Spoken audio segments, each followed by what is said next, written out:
right? It's gonna go to a customer, correct? Yes. Hello, my All right. friends. Hey, welcome back, Zach. All right.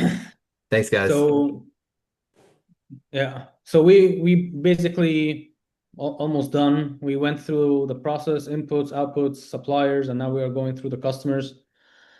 All right. So Eli, you said locals, schools, work. So you guys um, don't think about the customers as a demographic that we're talking about actual customers. So you're talking about customers from every single output. Say, for example, we get an order receipt. Who gets the order receipt in order to make that pizza? The cooks. The cook, right? So the Yes. cook is an actual customer of one of your outputs. Okay. Oh, Hmm. okay. Okay. So, like, in that sense, like, pretty much other pieces of the staff essentially would be a customer to those outlets. Like, example, like the driver has to deliver the pizza, like that type of ordeal. Yes, absolutely, right? And like, when you identify things like that, it makes you think about like, a little bit more things. Like, for example, the driver, right? The driver needs an input in order for him to deliver that pizza, right? He needs he needs the pizza, he needs the order receipt, he needs the address of the customer, correct? Correct. Right? So that makes you think like, oh, so now I understand that I need more inputs. Yes. How do I get the address? How do I get this? How do I get this? Correct. So this is gonna be like you're gonna look into outputs and be like, oh yes, the customer orders there should have an address for the customer. It should have like the we already set the receipt. All right. What about like the staffing, right? Staffing schedules, right? This is something that we mentioned. Okay. It gets an input for the process in order to know which drivers are going to come out or who's going to be working at that day. Do you understand now? Like, the idea of a customer is not like, you're talking about like locals or the work or a demographic. We're talking about who are the customers of every single output that we have identified. Okay. Right. So we spoke about like, defective pizza, for example, right? Those are going to be the customer is going to get a defective pizza. What about the income? Who's the customer for the money that's coming from the customers? Like, who's receiving the money? Yep, Us, the company, pizza company. yep, right. So you're going to put in the customer, right? The company is one of the customers of this process.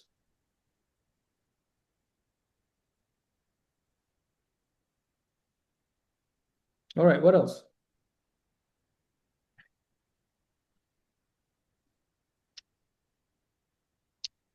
I'm just gonna throw this out there. Does it have to be a person, or can it be also an equipment? So you tell For me. ex so for example, like the oven. You're supplying the oven with the pizza to cook the pizza. Okay, Uh, so the oven is an input to the process, correct? It's a part of Correct. the equipment, correct?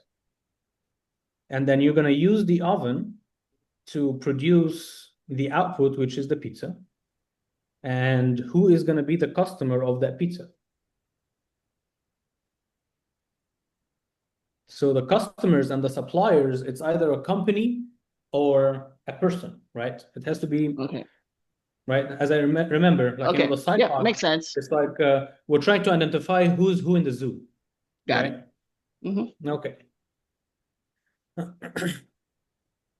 Um, Michael, you talked about data and we collecting data, like, for the sake of this exercise, right? When we did not break all the data down, but data, who's going to be the customer of this data?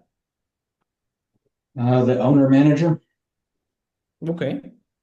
right? So management.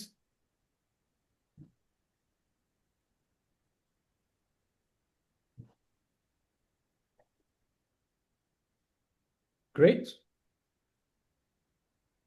Who does not understand the customers aspect?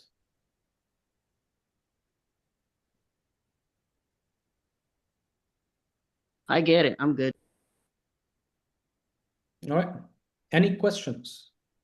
If you get this, if you get the gist, please, I want you to give me a thumbs up, like, talk to me, tell me, yes, I understand.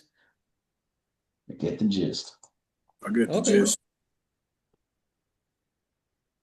All right. Well, this, my friends, is a SIPOC, right? It's a bird eye view. We don't get into, we look at the major steps of the process. We start with those, and then we look at each step of those process that we identified, and we identify every single input for that process step. And then we identify every single output from every single step of that process. Then we go a little bit outside, suppliers and customers. Those are going to be a person or an entity that either supplying us our inputs or getting the outputs of our process. Okay, Zach, I think they are good to go with SIPOC. We have identified the process, inputs, outputs, customers, and suppliers. And you Good job. can take it. So, good job, everybody. Thank you guys so much. I appreciate it. I went on a date. It took me a little bit to get back into class. So I just kissed her and told her have a good night. Oh, yeah. But if y'all weren't here, okay, I'll leave it at that. So, we start talking about a detailed map. You guys can go to slide 16, right? And this detailed map, let's kind of walk through the steps in our process, right? In a SIPOC diagram, you listed the overarching view, but we get into it a little bit, and this is where we dive into a little bit more. Hold on, put my thinking hat on. And we start saying, okay, where is the process step, right? Where do we start our process? And we say, okay, well, we have to map it and understand what's value and non-value added. But we have to start at a simple process flow diagram. And this is essentially it, right? We take the order.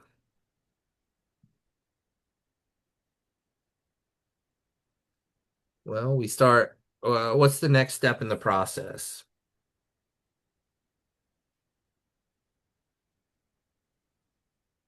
Input the order. Input.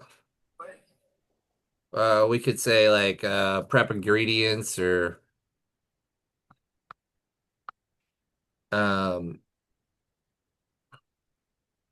make the pizza.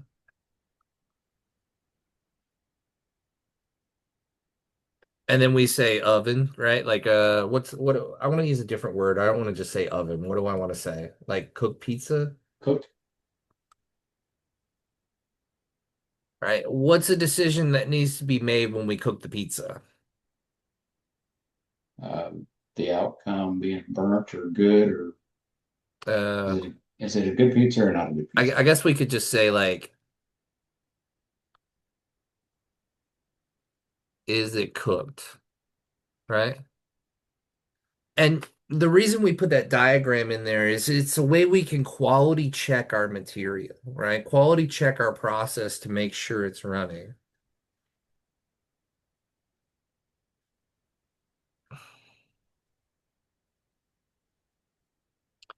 If it's not, we, run it back through the process.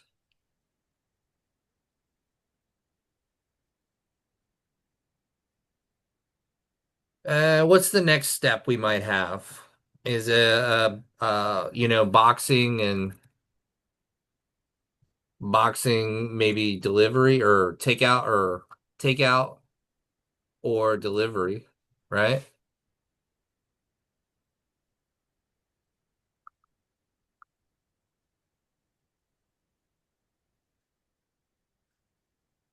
If it's neither, then we'll take back through. But it's also like we can quality check it before it goes out to the customer, right? What would we be quality checking? Temperature, What's that? proper ingredients. Yeah, making sure it's the right thing, right? So Your order we confirmation Yeah, or so pickup now or we something. start looking at this and we say, okay, I just want to kind of turn this into how we would create a value stream map. And I want to walk us through a value stream map. So go ahead and open up your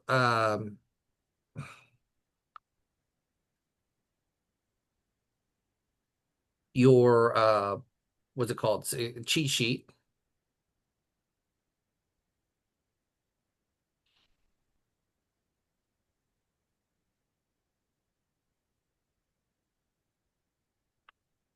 And a value stream map is easy to create. I usually tell people like, people get caught up and they're like, oh, I don't know where to go with this. Where do I put this? And like at the end of the day, just build it in Excel, dude. Don't try to get super all over the damn place. Just build it in Excel.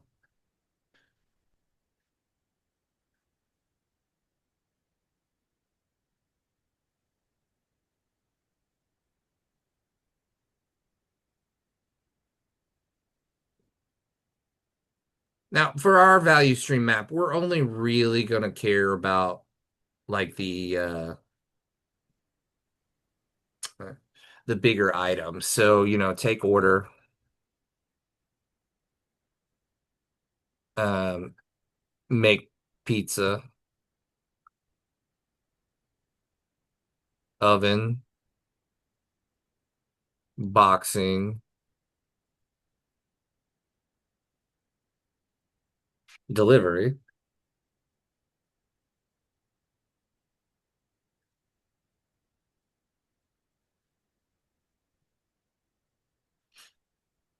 Now, here's the beauty of a value stream map. I'm going to pause and let you guys just kind of build this as we're looking at it, right?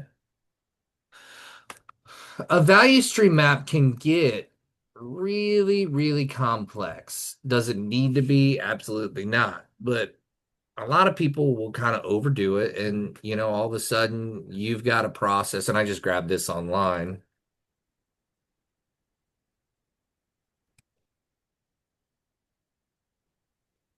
But if I look at this value stream map here, this resembles something we're building, correct? Well, if we look at this value stream map, and I'll let you guys continue to build the value stream map as we're going through. But essentially what's happening is you're signaling to production flow, right? So it starts here, and essentially you have your supplier that's bringing your process or bringing your raw material. And, I usually say, hey, you can change your delivery time if you have a backlog of items that are just kind of stacking up. You can create a value stream map and it also indicate where your things lie. In this scenario, this gets a little complicated, and I know we're not all the way there yet, but we've talked about cycle time. That cycle time is 1 second. You have your cycle of operation, meaning how long is the machine running. Your uptime is 85%, meaning that 85% of the time it's going. The rest of the time it might be down for maintenance. It might be down just for a process shift. You have 27,000 seconds available. We know that because this could be like, we turn the 8 hours into minutes and then turn it into seconds. Maybe they have a lunch break, so it's not a full 8 hours. So 28,800 seconds is an 8 hour shift, right? But essentially, you're identifying all these key metrics here. What happens from here is we start to look at how many days is the process waiting? What's the cycle time or value added time, right? Cycle time and value added time, maybe in other terminologies, they're like, hey, those two things aren't the same thing. But in my ideology, the easiest way for you to understand it is cycle time and value added time are the same thing, unless you have something inside that cycle time that is not valued. But for the most part, and for educational purposes, we're just going to say, cycle time equals value added. How long is the process waiting in queue before it goes to the next step? In this schedule, this is like a welding example. In most value stream maps, you'll see this. They'll teach this the very beginning. I don't like to start with this because I think you need to understand what cycle time is, value added time, non-value added time. But basically, a triangle represents some form of weight. Now, in lean processing, you're not manufacturing anything, so it becomes more of just wait time. We talked about Tim Woods, Tim Woods being the key inspection of waste, right? The types of waste in our organization today. So you go through cycle time, non-value added time, value added time, non-value added time, value added time, so on and so forth. Well, that leads to our value added time. If we add all these value added times, it is 184 seconds. Well, production time, it takes about 23 days for it to go through. And that's a high percentage of NVAT percentage.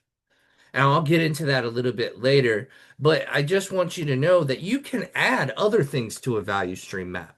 Let's say manpower, right? Maybe I have one person at this station. Maybe I want to add a second person, but you can add as much things to this. Now, this, I'm not too worried about you guys understanding. Most black belts are at a level where they're not in logistics or that production control area. But I want you guys to focus on, can you build this? And that's what we're going to build in our example. So let's identify some metrics that we might want to look at. We've got cycle time. We got operation EE, or we can just say yield percentage. And we could say manpower. Maybe we got one person taking an order, right?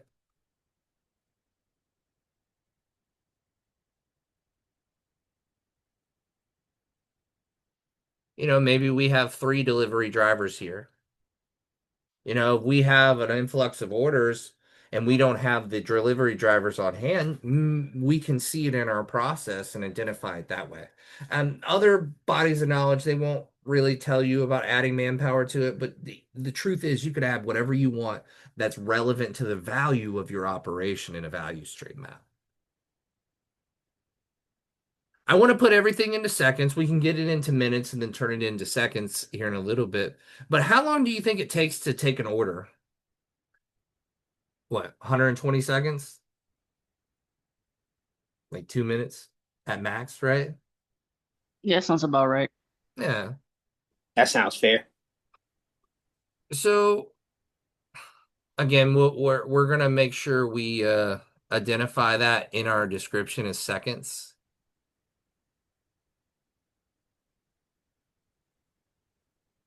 And now when we take orders, are we talking taking orders over the phone or online orders as well? Online it's not really a part of the process just because it's inputted you know what I mean? Like we could have like another box that says like, hey, online orders, and then it goes to the same spot. But I want to put us more in an education format to understand just the basis. And then once you understand the basis of a value stream map and how to do the calculations in it, the rest of the shit just becomes easy. But you're thinking, Trey, you're thinking the right track. Let's just say we're at a 99%, right? Like we can quantify this, but we're just gonna leave it like that. I'm going to skip the wait times for right now, but I'll come back to that here shortly. But we have our cycle time to make a pizza. I would say no more than 3 to 5 minutes to make a pizza. Would anybody argue that?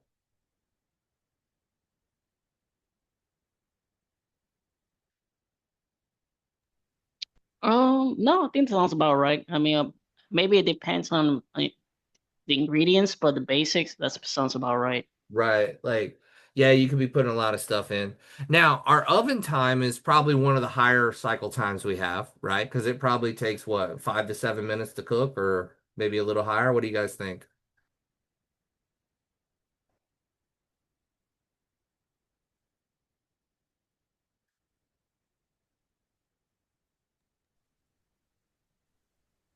Yeah, no, I agree. Now it will also depend if it's the defective oven, because if it's the defective oven, it might take even longer. Right. We don't have that, so we're just gonna ballpark that it takes about 8 minutes, right? It says a pizza takes about 2 to 8 minutes to bake in a pizza shop. I just Googled it. So, and it also depends too if we have thin crust or thick crust, like just so you can start thinking about it. But for this, I just want to put us right in the smack of it. Hey, we're just making regular pizzas. We're gonna call it. Um, if 240 is 4 minutes, it takes about 480 seconds to do that, right? Now, if we're having the broke down ovens, you can map that and say how many times are we reworking that process. Boxing, I would say no more than 30 seconds. Boxing, and then they do the little pizza cutter thing. You know what I'm talking about? So maybe 30 seconds. Delivery. Our delivery times are vary, but we could quantify it, right? If we went into a current state of operation, could we not do a time study that it takes with every one of these delivery drivers?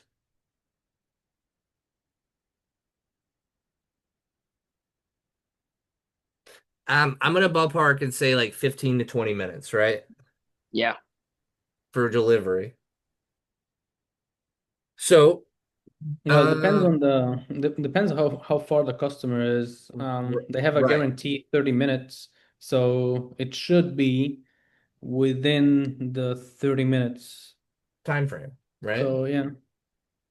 I'm gonna put us. I'm gonna try to just use some even numbers here. What's 20 minutes times 60 seconds? What is that? 20 times 60. Um, 1,200. 1200. about 1,200 seconds, right? Now you have something called VAT. That stands for value added time.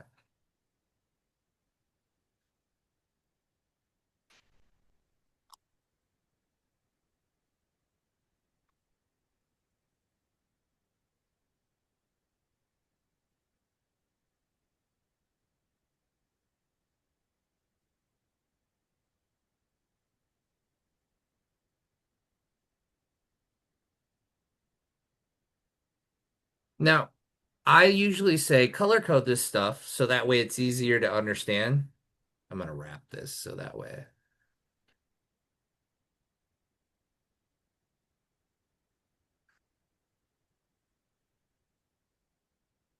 Let me know when you guys are there.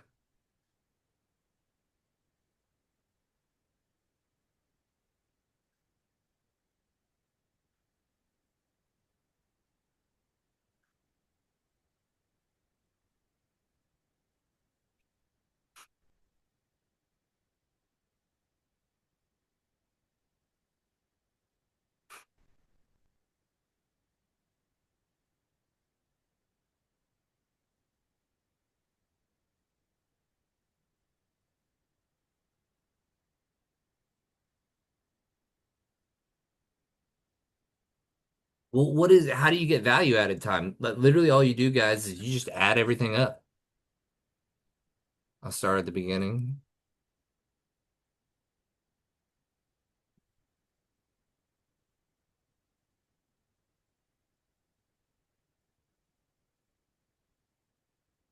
Now, keep in mind, that's why I left everything in seconds, right? All you're doing is adding the values.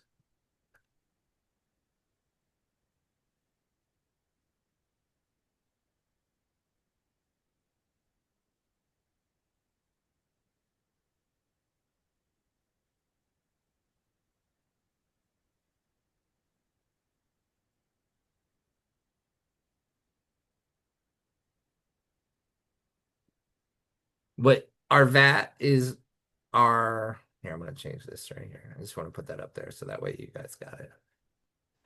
Our VAT is 2,070 seconds. You guys see how you could calculate the value added time?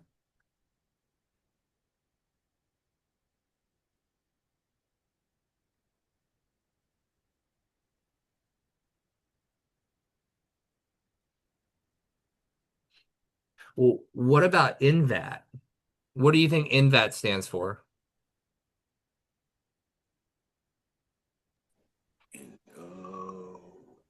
Like no value time or non-value? Non-value added time. Okay.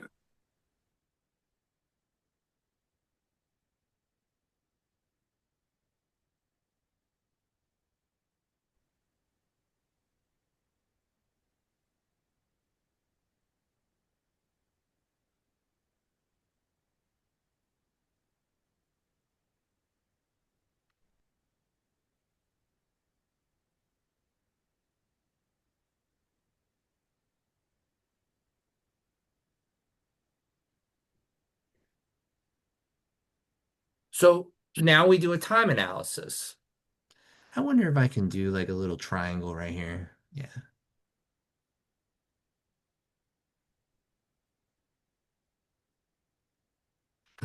Actually, I'll do it this way.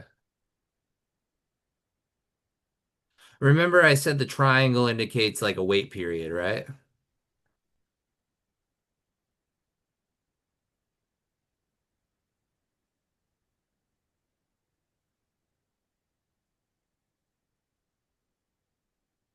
How do I get out of it? There you go. So if I have a wait period and I say the non-value added time, we're just gonna say, about 60 seconds.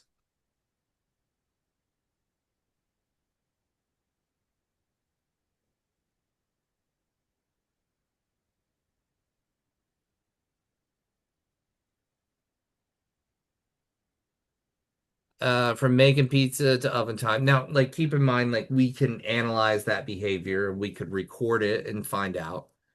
Um, so I'm kind of pulling numbers with the class, but my non-value added time, how long do you think it takes for us to make pizzas to the oven? Like,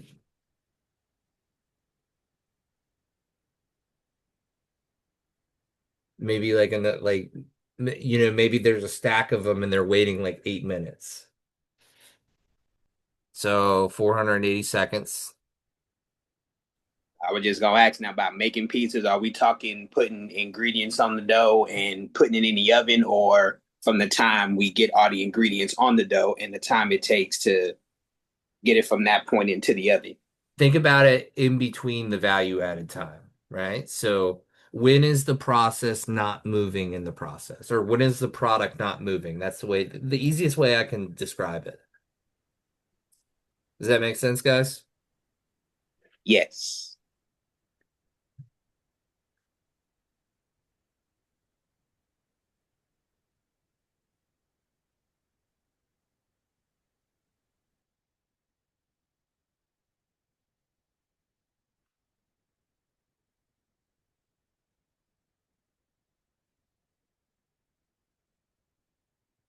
From the oven to boxing, I mean,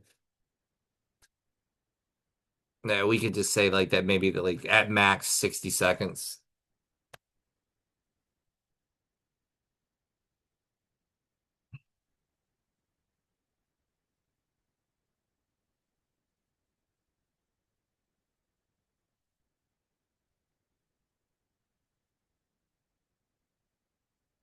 From boxing to delivery, This is where you see a lot of pizza shops as soon as they get done with it, they put it in the oven and they wait for the delivery driver to come. This could be sitting for, damn near 10 minutes.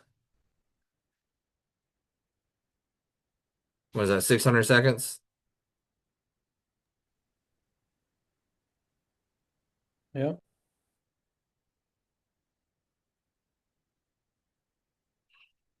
So your non-value added time, always do that as red. But essentially all you're going to do is add up the values.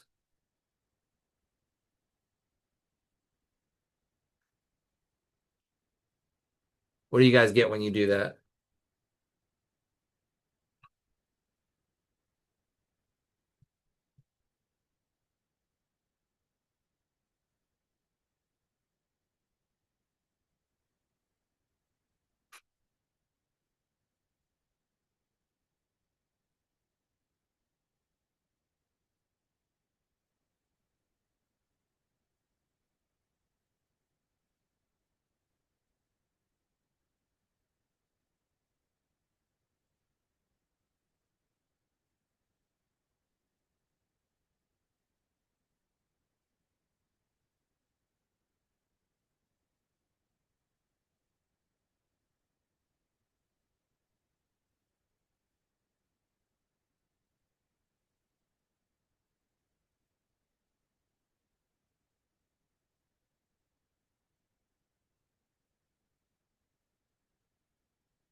So around 12,000 seconds or 1,200 seconds. Now, these are good indicators of your process. However, we want to know when we come in here. I don't shit. I don't like that color. What the hell, guy? Why would I need this little fruity little color? Get the hell out of here. All right. You got lead time now. Your lead time is your VAT plus INVAT. So you have lead time. And all that is the sum of these two items. Or you just add them together.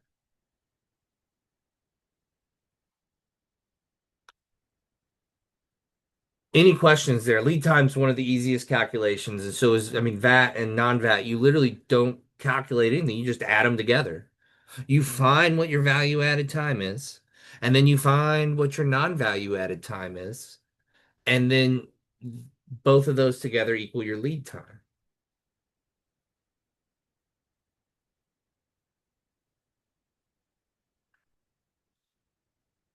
It's either adding value to the process or not adding value to the process. And that's our job as, Lean Six Sigma consultants, is we'll come in and analyze it. And then boom, we've got our lead time right there. I usually put that as blue, guys. I don't know. Maybe this is my little bit of tism over here, but like I have a set way of doing it. Now we see that like the INVAT and VAT is almost like 50% of the process, right? Well, that's where we find something called the INVAT percentage. The INVAT percentage is essentially, hold on, let me find it. I don't want to use that color though. I hope this orange works. But the INVAT percentage, or you can look at, well, I don't really care if I don't want to call it the other way. I'd rather look at it. It's the INVAT percentage is going to be your INVAT divided by what? What do you think?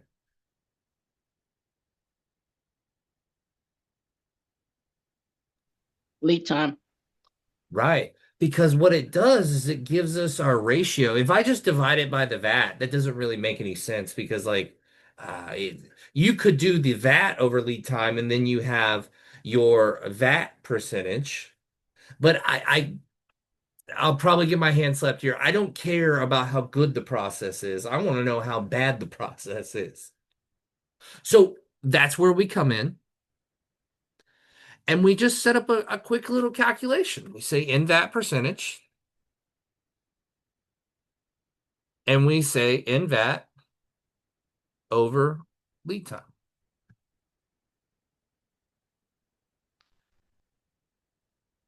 And I color code it orange.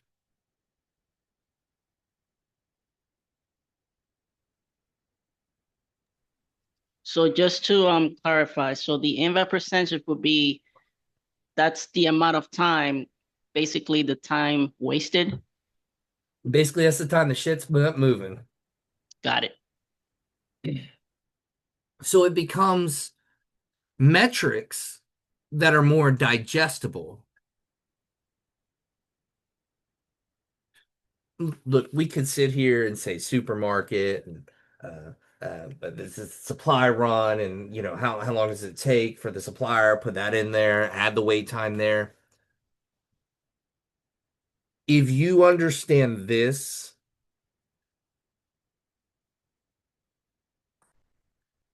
this will take you so much further in the industry than overly complex it.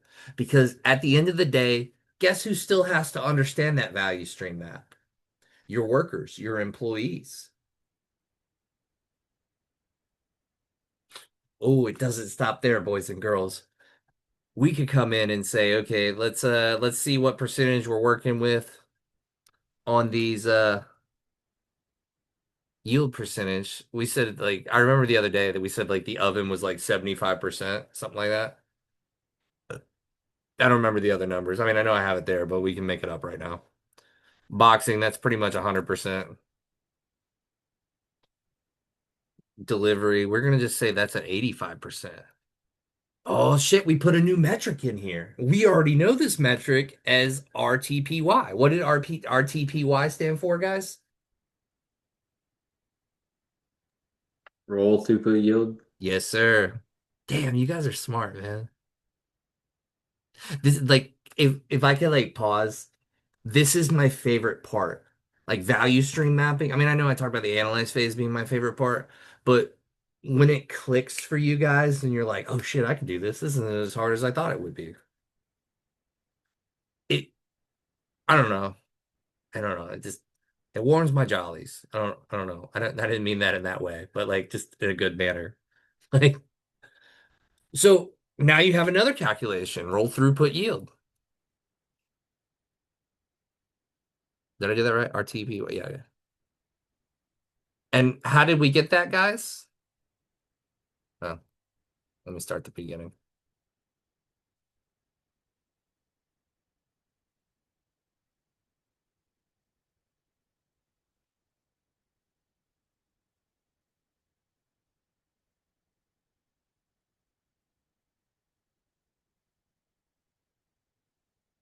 What do you guys get when you multiply all that?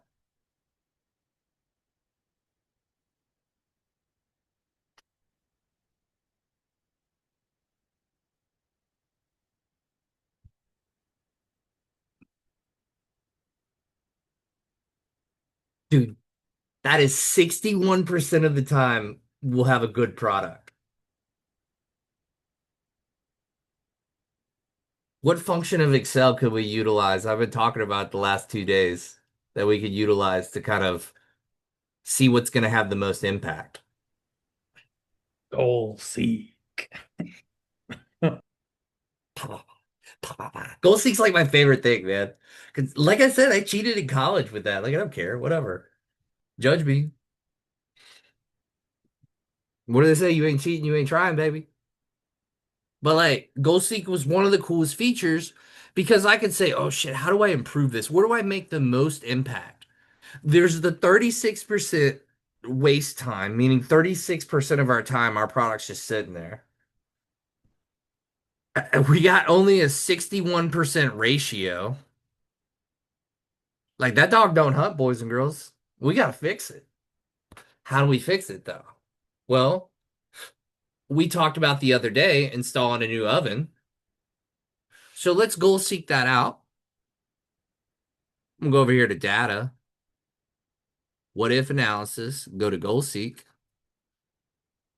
Look, I think we need to at least be, I mean, we sure as hell need to be better than 61%. Maybe we can't be at 100%, but let's ballpark at least in a continuous improvement project to get us to 85%.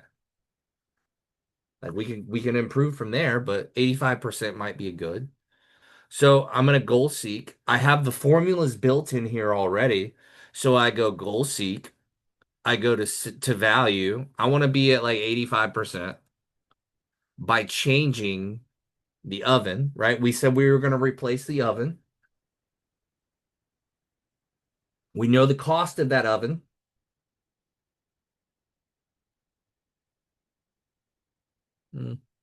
Maybe the oven's not going to do it for us. So I hit cancel. Okay. I know that we could put that oven at least at, if we get a new oven, we could be at a 99% cook rate. That puts us at 81%. Okay, so what else here is a yield percentage that's super low that we can improve? Maybe it's not super low, but like it's lower than the others. Delivery. Oh shit, here we go. So this is why I had you guys focus on delivery, because this becomes our continuous improvement project. We know Mr. Pepperoni, and we can say, hey, dude, you got to price the oven. You're going to have to put $17,000 into that bad boy. Sorry, that's cost doing business, homie. But we're still at an 81 percentile there. Okay, so we could do a fishbone diagram, and we did that with what causes late deliveries, right? We did do a brainstorming session to say our recommendations for areas of improvement. You guys would just have to figure out the cost of those recommendations. But I want to see if I could bump us, if we could just do a 5% increase. What is that going to look like? Let's goal seek that bad boy. I want to say 85%. I've been hanging out with this girl. She got a damn Texas accent. She got that twang. All right. We're going to change that cell by changing the 85%. Let's see what it would take to be at least at 85% RTPY.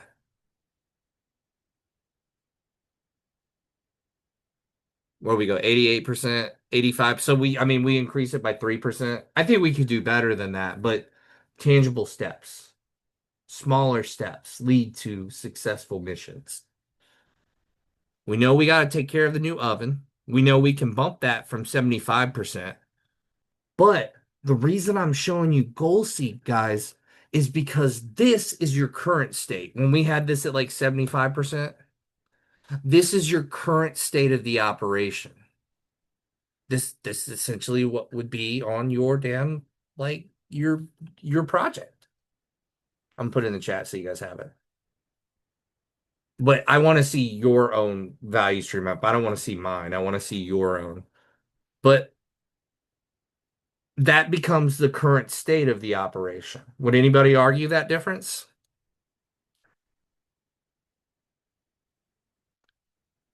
So what you can do is you can say, this is our current state. This is where I'd like us to be at. So, if we can at least get a 99%.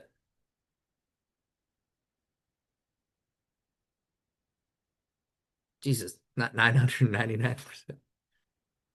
No, wait, why is it doing this? Point 99.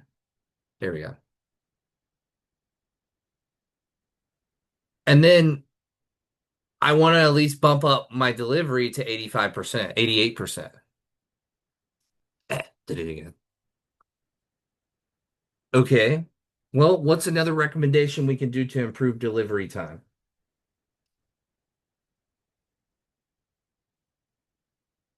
Oh, we got three delivery drivers. Maybe we can do what? There's different areas we can go with this continuous improvement to be in our future state. Maybe we want to add 2 more delivery drivers and then retest it, right? We don't have to do all that. I just want us to get a baseline for performance. But I could say I want to add 2 delivery drivers to the route.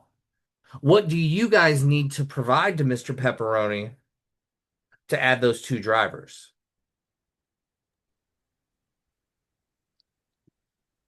Vehicles, their salary. The what? I, salary might be a bad word. I would call it wages, right? Because if it's a salary, usually, typically in the corporate world, salaries like a full-time job, benefits, all that, right? Got If it. you, Got if it. you told me you had to pay a salary to this guy, Mr. Pepperoni would be like, "Hold on, I'm not paying this dude. I'm not paying him for his health care or anything like that." But if we took that current state and we said, "Okay, let's add 3 people. Let's add 2 more people to put it at 5." You think that would bump up the yield percentage on those delivery time successes? Oh yeah, and I think by a good chunk.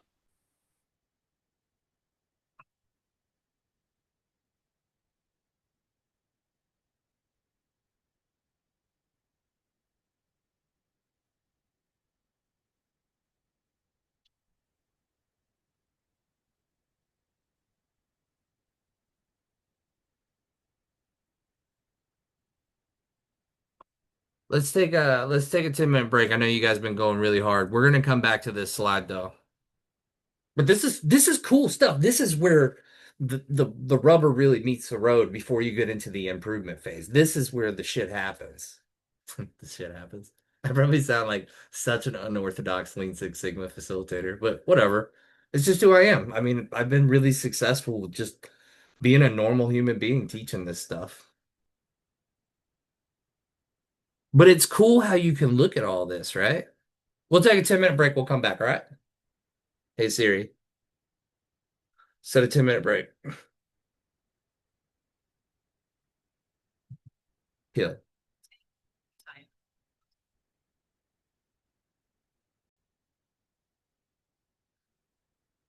So as you go through these slides, the one reasons that I think this is the most beneficial thing is it gives you a focus point how to guide your team.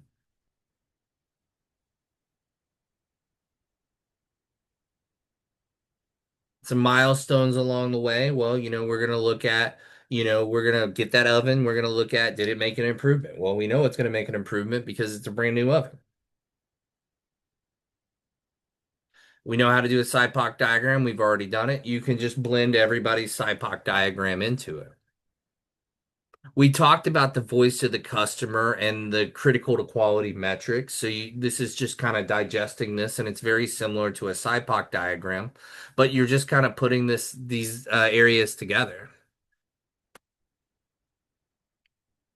Instead of your process map, all I want you to do is take a screenshot of your Excel document or your value stream map and just put it over here. You don't necessarily you're above the process map.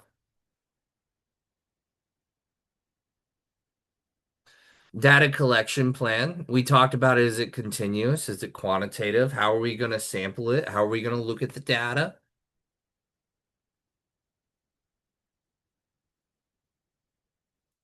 But for right now, I want you guys to spend the next hour and I want you to work on 1 through 16 as a group.